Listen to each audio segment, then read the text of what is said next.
Hello students, मैं अंकुश गुप्ता बेटा आपका हार्दिक स्वागत करता हूँ। बेटा अभी हम एंटी जर्नल एंट्री का चैप्टर पढ़ रहे हैं, 9 चैप्टर। तो एक इलस्ट्रेशन नंबर 10 है। एक अच्छा क्वेश्चन है, छोटा क्वेश्चन है, लेकिन हम फिर भी उसको लेकर चल रहे हैं। क्वेश्चन आपके बेटा स्क्रीन पर है, तो उसको देखना है, थोड़ा हमें समझना भी है अच्छे से।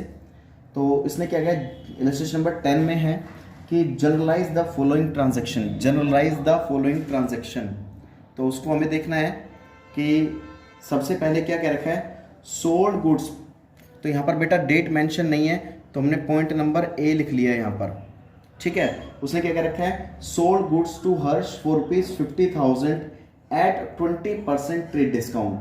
तो सबसे पहले बेटा हमें क्या करना है कि हमें ये देखना है सेल किया है तो कैश आएगा या जाएगा। बेटा बिल्कुल आएगा, लेकिन वो कह रहा है 20% ट्रेड डिस्काउंट पर है and 5% cash discount. 5% cash discount भी है, कोई दिक्कत नहीं है। And Harsh paid 40% immediately. तो उसने कहा है कि Harsh paid 40% immediately through a bank cheque. Bank cheque से उसने पे।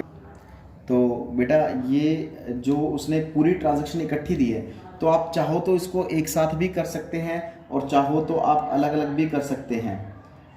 अब उसने कि लास्ट में एक बात बोली है कि बेटा 40% immediately through a bank check. तो सबसे पहले हमें एक वर्किंग नोट में की एक चीज़ देखनी है कि बेटा हमारे पास जो गुड्स था वो 50,000 का था। ठीक है, 50,000 का हमारे पास गुड्स था वो, और 20% ट्रेड डिस्काउंट। बेटा कभी भी ट्रेड डिस्काउंट शो नहीं होता है, एंट्री में ट्रेड डिस्काउंट कभी भी शो नहीं होता है, इतना ध्यान रखना। बाकी कैश डिस्काउंट हम शो करते हैं, बल्कि ट्रेड डिस्काउंट कभी भी शो नहीं होता, किसमें, एंट्रीज में। तो चलिए उसने क्या कहा है, sold goods to Harsh for ₹50,000। चलिए कोई बात नहीं, सबसे पहले हम देखेंगे कि गुड्स की वैल्यू कितनी थी। 50,000 रुपये थी बेटा।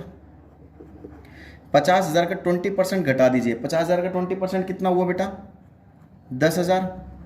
तो वो गुड्स कितने में बेचा गया बेटा, 40,000 में बेचा गया। ये बात समझ में आ गई होगी आपको। उसने कहा है बेटा कि हर्ष पेड 40%।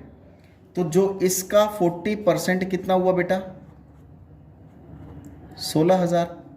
40% उसने क्या कहा है कि चेक से पेमेंट कर दी उसने, और वो भी जितनी, देखो उसने कहा 5% कैश डिस्काउंट। कैश डिस्काउंट पता है बेटा कब मिलता है, जितना जल्दी आप कैश देते हो। आपने कैश कितना दिया है उसको, 16,000 कैश दे दिया आपने उसको, चाहे बैंक से दिया हो चाहे कैश दिया हो, लेकिन 16,000 रुपये दिया है ना। वो कह रहा है जितना आप मुझे पेमेंट करोगे मैं आपको डिस्काउंट दे दूंगा 5%। तो 16,000 का 5% डिस्काउंट कितना बनता है बेटा, 800। वो कह रहा है आप 16,000 का माल खरीदो, हम आपको 800 रुपये का डिस्काउंट दे देंगे। तो यानी कि उसको वो कितने का मिल गया बेटा, 16,000 में से 800 गए 15,200। यानी कि जो मैंने माल बेचा है, 16,000 का जो माल बेचा है, माल तो मैंने 40,000 का बेचा, लेकिन उसमें से मेरे पास आया कितना है, 16,000 रुपये आए हैं, क्योंकि 40% वो कैश या चेक से पेमेंट कर रहे हैं। तो 16,000 में मैंने उसको 800 रुपये का डिस्काउंट दे दिया, तो मेरे पास कितने रुपए आए हैं, 15,200 चेक से आए हैं। तो यहाँ पर क्या नाम लिख देंगे, बैंक अकाउंट डेबिट।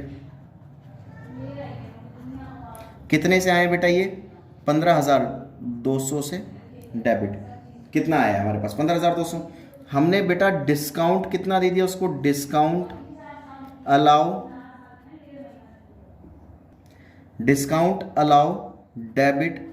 मैंने कितने का डिस्काउंट दिया उसको बेटा, 15,200 का माल मेरे पास पैसा है, मैंने उसको डिस्काउंट कितने का दे दिया, 800 रुपये का डिस्काउंट दे दिया।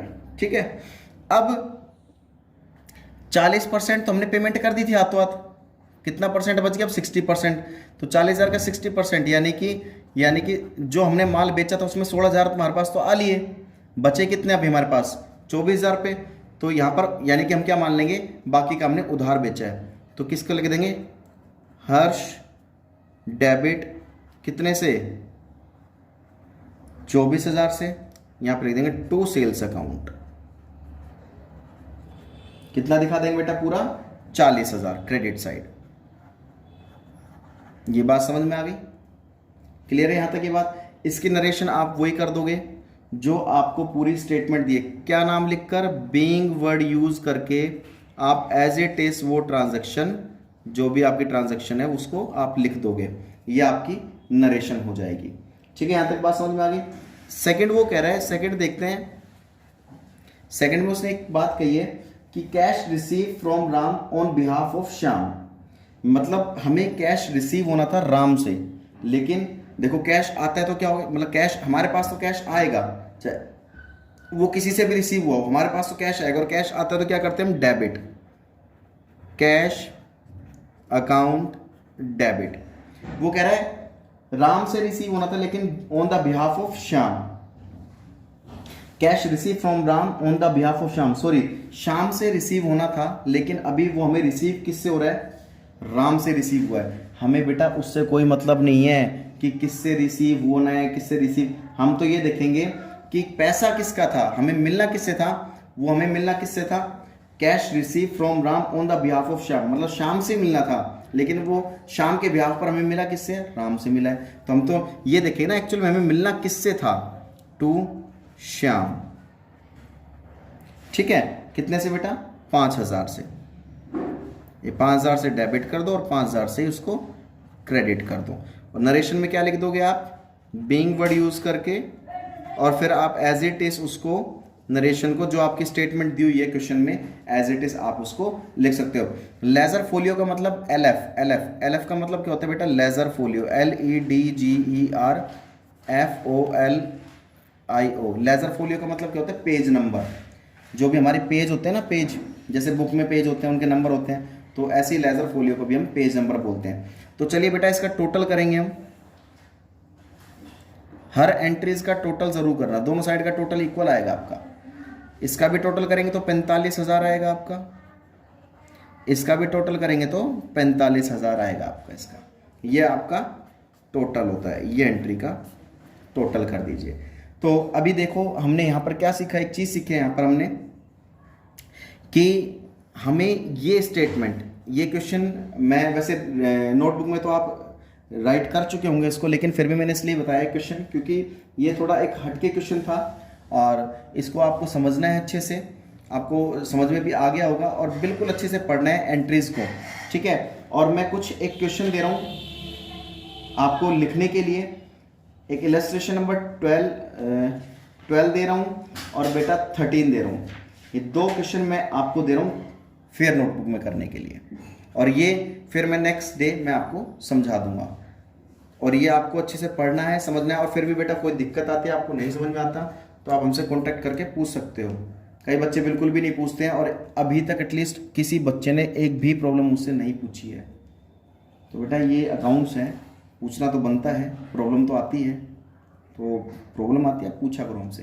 तब तक के लिए बेटा जय हिंद जय भारत।